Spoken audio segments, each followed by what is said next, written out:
Bienvenue à toi, ami Cancer, pour ce tirage de l'année 2026 sous forme des maisons astrologiques. Et tu vas voir que ce tirage révèle des dynamiques très intenses, notamment dans les domaines relationnels et professionnels. On commence avec la maison 1 qui regroupe ta personnalité, ton apparence.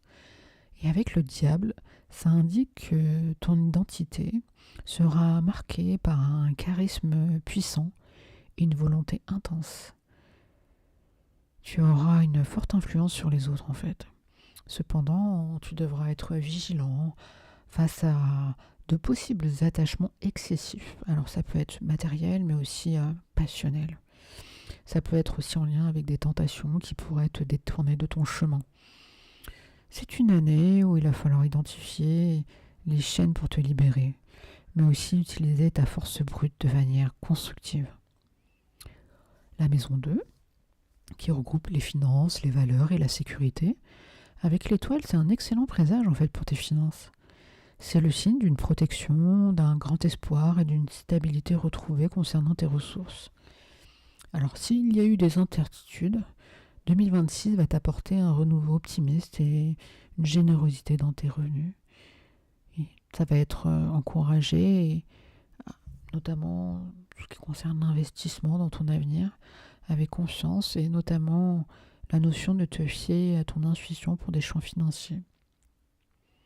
La maison 3 qui regroupe la communication, l'apprentissage et ton entourage proche avec les amoureux.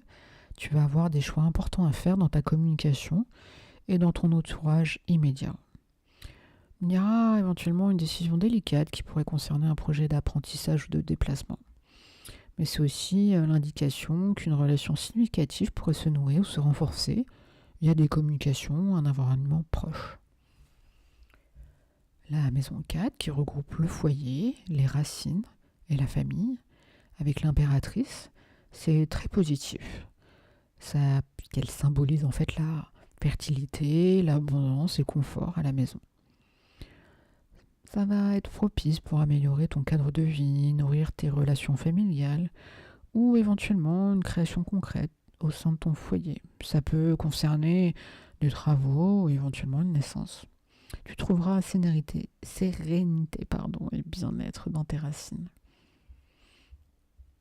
Dans la maison 5, qui regroupe la créativité, les plaisirs, tu as la tempérance. Ça va être synonyme de modération et aussi d'équilibre dans tes plaisirs et ta vie amoureuse. Ta créativité sera le fruit en fait d'une combinaison harmonieuse d'idées.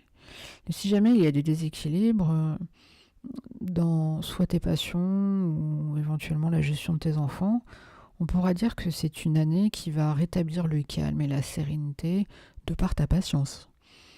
Donc il va falloir que tu cherches l'harmonie plutôt que l'excès. La maison 6 qui regroupe le travail quotidien, la santé, mais aussi les routines. Tu as l'ermite qui suggère un besoin d'introspection et de recul dans ton travail quotidien, tes routines et ta santé. Tu pourrais te retrouver à travailler seul ou chercher à approfondir tes connaissances dans un domaine professionnel. Concernant la santé, c'est une invitation à prendre le temps de t'écouter et de rechercher la sagesse intérieure plutôt que de suivre les modes.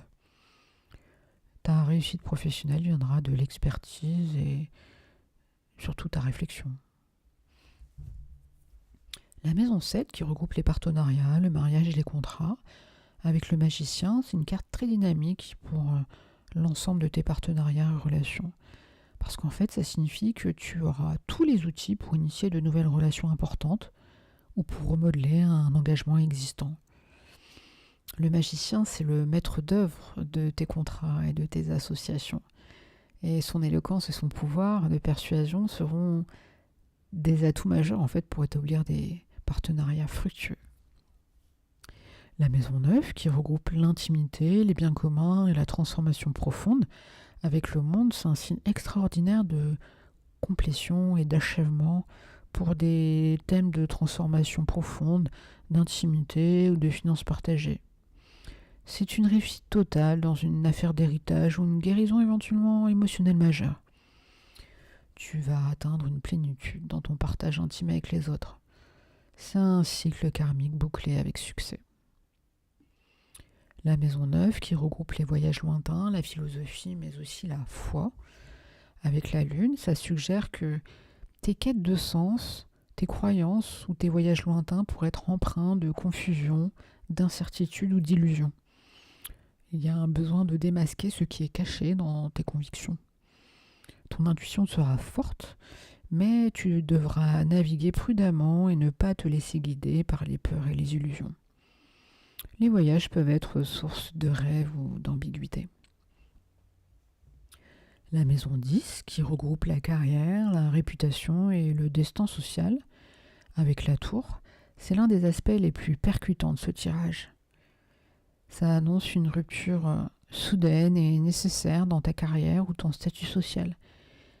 Très concrètement, on va dire que il y a une structure professionnelle obsolète ou une mauvaise réputation qui pourrait s'effondrer de manière inattendue.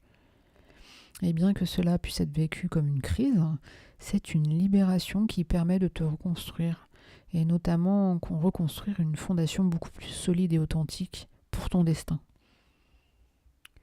La maison 11 qui regroupe les amis, les projets de groupe et les espoirs, avec l'empereur. Tu prendras un rôle de leader stable et structurant au sein de tes groupes d'amis ou tes projets collectifs. Tu auras la capacité de t'organiser, de planifier et de concrétiser tes espoirs grâce à ta discipline.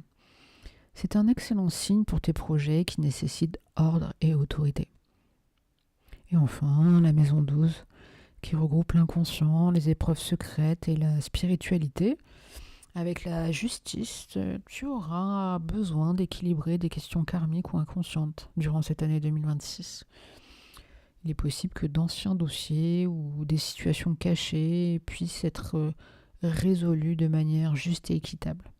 Il faudra juste agir en toute droiture et faire preuve d'honnêteté envers toi-même pour trouver ta paix intérieure.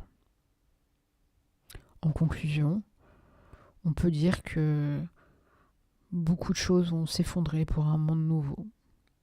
Je te souhaite une très belle année 2026, ami Cancer.